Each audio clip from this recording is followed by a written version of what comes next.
Milí priatelia, milí hostia, vážení dámy, vážení páni, srdečne vás vítam, že ste prišli na vernisáž, na moju vernisáž.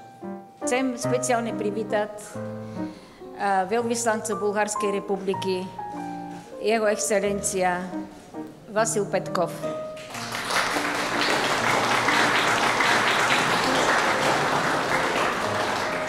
Tu sú ešte dvaja veľvyslanci, jeho excelencia Igor Hajdušek a jeho excelencia Vladislav Volko. Vždycky moje výstavy, ktoré sa otvárali doteraz, ktoré som mala, vždycky bol pritomný aj môj manžel, ktorý bol vždycky pri klavíri a teraz v podstate ho bude zastupovať jeho syn. Takže taká pekná spomienka aj na neho. Nemôžem otvoriť výstavu bez toho, aby som si na neho nespomenula. Takže aj jemu ďakujem za všetko, čo bolo teraz. Môžem tu byť dnes na tejto nádhernej vernisáži a že trošku hudbou a spevom umocníme tieto nádherné farby a úžasné obrazy akademickej maliarky Violky.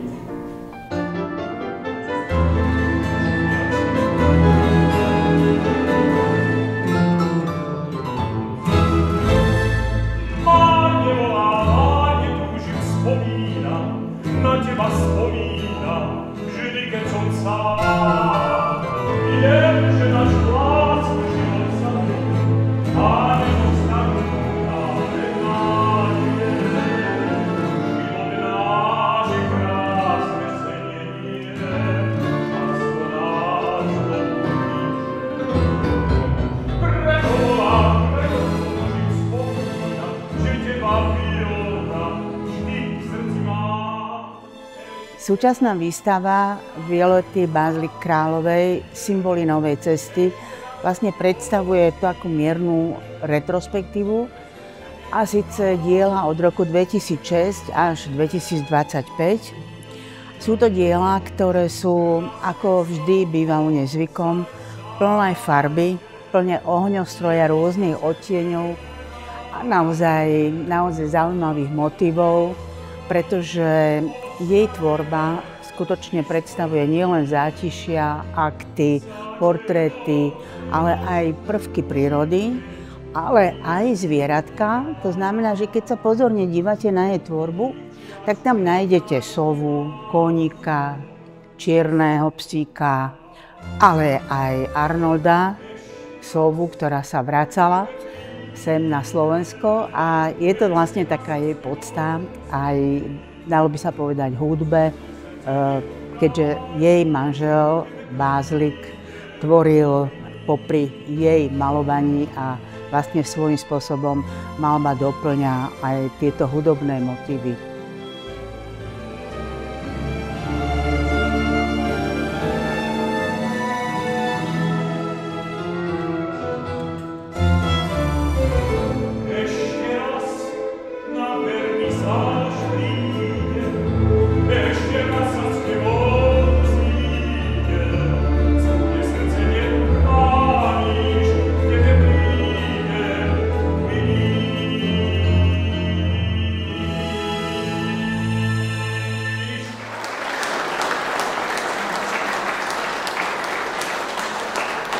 Narodila sa v Sofii a vyštudovala Akadémiu výtvarných umení v Sofii.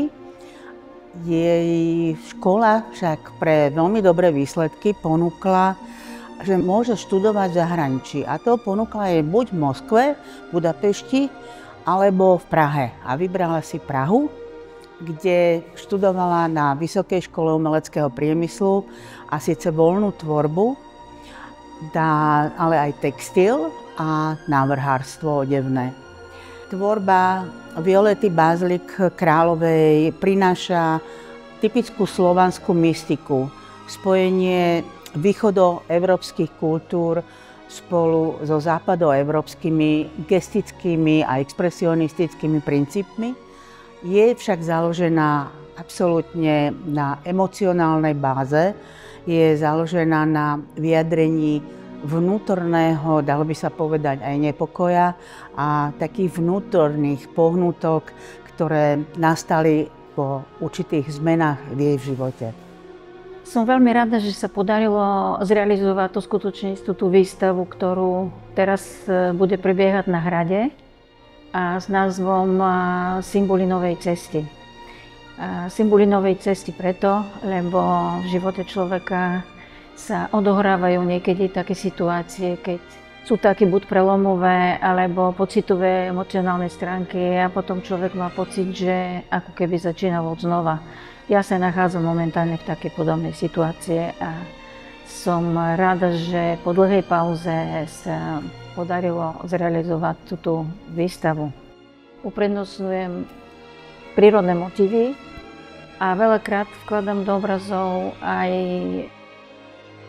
figurálne kompozície, a prírodné motívy, architektúra a dávam ich do konfrontácie spolu so štruktúrami, spolu s farbami, spolu s rovnou hladkou plochu a spolu aj s linkou. To všetko samozrejme musí byť v určitej harmonie, aby dominoval pôvodný nápad, ktorý sa mala. Ja si myslím, že každý človek v živote, keď žije, tak musí každú vec a obraz, čo ho obklopuje, alebo ktorú sa stretne do nejakej konfrontácie, alebo pocitový vzťah, tento obraz alebo vec, aby pretvoril, aby ju zdokonalil cez svojho vnímanie, videnie podľa možností, kto aké možnosti na to má. A túto vec a tento obraz posunúť do lepšej polohe, do inej polohe, pretvorená cez emócie, cez citmi a potom ju nechať existovať do budúcnosti.